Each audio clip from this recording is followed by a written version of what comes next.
Nimda. Dozras tell me. Hartabush. Krakoi kinim bumla.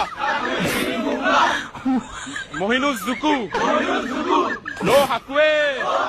হাসিনার যেরকম পরিণতি হয়েছে এই অন্তর্বর্তীকালীন সরকারের তার চাইতে করুণ পরিণত হবে ইনশাল্লাহ। আমি এখানে ঢাকা দক্ষিণ সিটি কর্পোরেশনের নির্বাচিত এবং সর্বোচ্চ আদালতের রায় পরে ঘোষিত মেয়র হিসেবেই এখানে এসেছি। এইভাবে আপনারা আমাদেরকে সংস্কারের কলা দেখাচ্ছেন।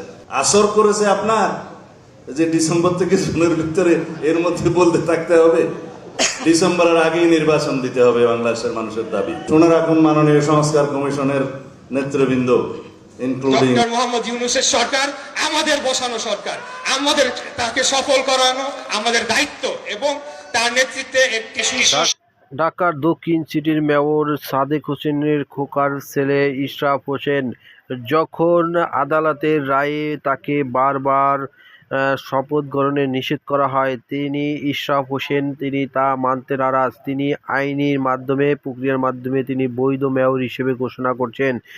যখন তাকে শপথ গ্রহণের বাধা দিচ্ছে উপদেষ্টা পরিষদের সদস্যরা, তখন ইশরাফ তিনি নিজেই বলেছেন নিজের শপথ নিজেই গ্রহণ করবেন। ইশরাফ যখন আদালতের রায়ের পরও যখন শপথ গ্রহণের বাধা পাচ্ছে, তখন শপথ নেওয়ার নিজেরটা নিজেই পরিকল্পনা বলছেন। ইশরাফ বারবার বলছেন শেখ হাসিনা পালানোর পর বিএনপিরও সহযোগিতা ছাড়া একার পক্ষে সম্ভব ছিল না ছাত্রর।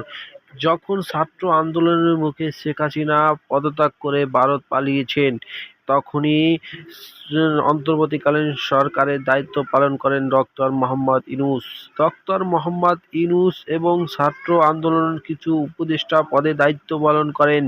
যাওয়ার পর ছাত্ররা নতুন দল গঠন করেন। এতে বিবৃতি এবং দ্বন্দ্বতা দাঁড়িয়ে যায় নাগরিক পার্টি এবং বিএনপির ভিতরে।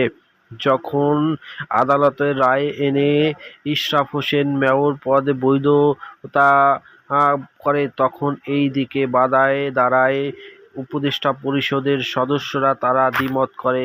আদালতে মানতে নারাজ তারা। এইদিকে আদালতে মানতে নারাজ বাংলাদেশের অন্তর্বর্তীকালীন সরকারের প্রধান উপদেষ্টা ডক্টর মোহাম্মদ ইউনূস। তিনি নির্বাচন তারিখ বারবার পিছিয়ে দিচ্ছে এটি দাবি করছেন বিএনপির নেতারা। বাংলাদেশের যখন ছাত্র আন্দোলনের মুখে শেখ হাসিনা পালিয়েছে, দেশ থেকে পালিয়ে তখন ভারতে আশ্রয় নিয়েছে। এই দিকে নির্বাচনের জন্য বারবার হুঁশিয়ারি দিয়েছে বিএনপি, কিন্তু কোনো দিকে রাজি হচ্ছে না। সময় সংস্কার নিয়ে নির্বাচন পিছিয়ে নিচ্ছে ডক্টর মোহাম্মদ